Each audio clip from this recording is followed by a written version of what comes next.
What does it mean to be true to you? You see, when we first start out in our life, we see our parents and we watch what they do and we mimic certain things that they do. That is our beginning, that is our platform, that is where we start.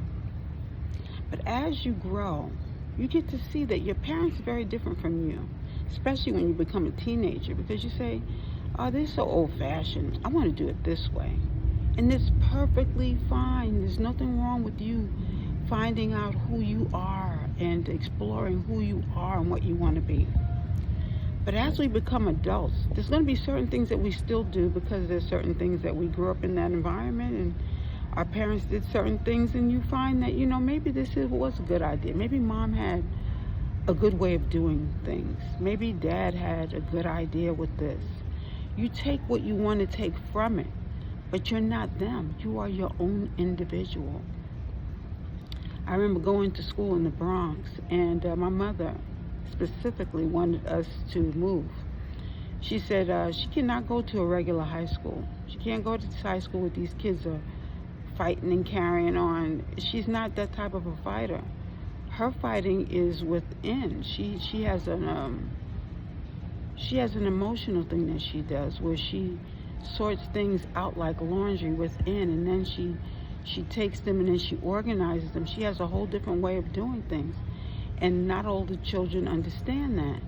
We need her to be in a different environment. These kids, I remember the kids used to choose who they were going to jump at the end of the school day, and they'd find somebody and say, you can't fight, and they'd do the psychological thing, and then they'd jump a person or they'd push a person. You say, who pushed me? And then next thing you know, you fighting the person who didn't even push you, the person who really wanted to fight you. It was stuff like that, and it was a psychological thing. It made no sense at all because it was just that people just wanted to, I guess, fight. And my mother said that doesn't work for her. It might work for your son because he doesn't have a problem fighting, but it's not going to work for her. So when it was time to go to high school, we ended up in Jersey, which was the perfect platform because everyone was doing the same thing. Everyone was going through their own identity crisis. Some people knew what they wanted, and some people acted as though they knew what they wanted. And it was a whole different thing. But when you're getting to know who you are and you're copying someone else, it only removes you further away from the individual that you call self. Because you are trying to be like someone else, you're not looking in the mirror and looking at who you are. Your face is different from that person's face. Your behavior pattern is different from that person. And your likes are different from their likes. Now, you might have some similarities that you do share in common, but that's about it. You are the beautiful, unique, vulnerable person that you are, growing into the images and to the way in which you feel is perfect to you. When you're sitting down and you're really thinking, and you're saying, you know what, God, what is it that you want me to do? You're at a vulnerable state, and it's a good place to be because you're starting from scratch. You're starting from where you are not totally knowing everything, which none of us really are anyway, but besides the point, you're starting in a vulnerable state and you're saying, you know what, I want to get to know who I am, and I'm tired of following other people. I want to be free. But what does free look like for you? It could start off with you just taking a shower, letting that water hit you, and just, taking it easy, not blaming yourself, not being hard on yourself, just saying, you know what, today I'm going to take it easy. I'm going to take some walks. I'm going to sit where I can feel some of that sunshine on me. I'm going to explore. Maybe I'll just sit by a body of water and just think about it, by a lake, by a river, and just sit there and then just talk to God. I want to be who I am. There was a man who decided he was going to do this dark arts, and he said, you know what? Because everyone sees her in a certain image, I'm going to switch with her.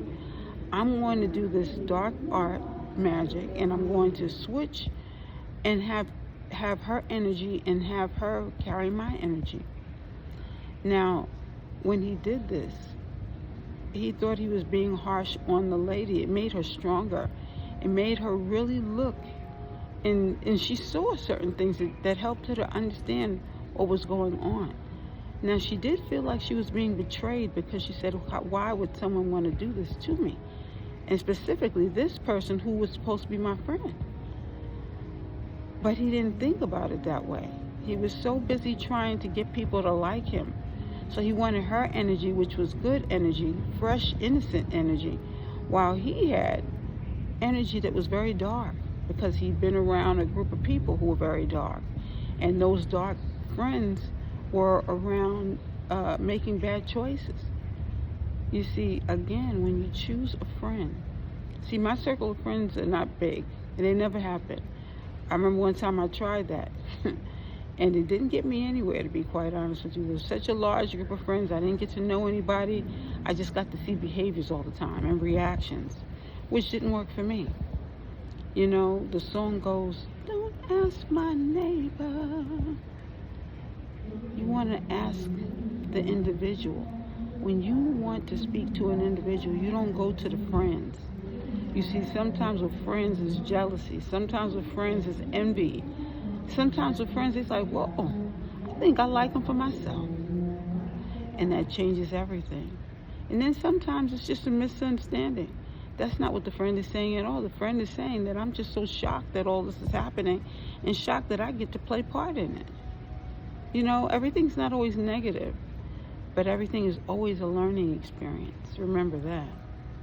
So when we look and when we think and we're seeking to really get that time to figure out how we're going to restart things, we're going to start fresh with that shower, those fresh, clean clothes, and we're going to take a walk, sit by a body of water, get a journal out, or take some paper and pen and just start free writing. Have that talk with God. What is it that you want me to do, God? I'm confused. I don't know what to do. Da, da, da, da, da, da. These are your feelings. These are your views. No one can do it better than you because this is you and your unique self. Loving yourself is a journey. We all have been there. But just starting from scratch, that's even better. You get a fresh start. But always remember that you don't have to be like anyone else. Michael Jordan was not Michael Jordan from the beginning. He was probably mimicking his older a sibling, or maybe he was just trying to figure out who he was. That's always a good place to start. To start off where you just want to see who you are and you want to explore these options that you have open to you. So that has been my word. It is so lovely being you. Please give yourself a hug today and know that your day will be brighter today because you are seeking out who you are and who you want to be and exploring who the real you really is. Thank you.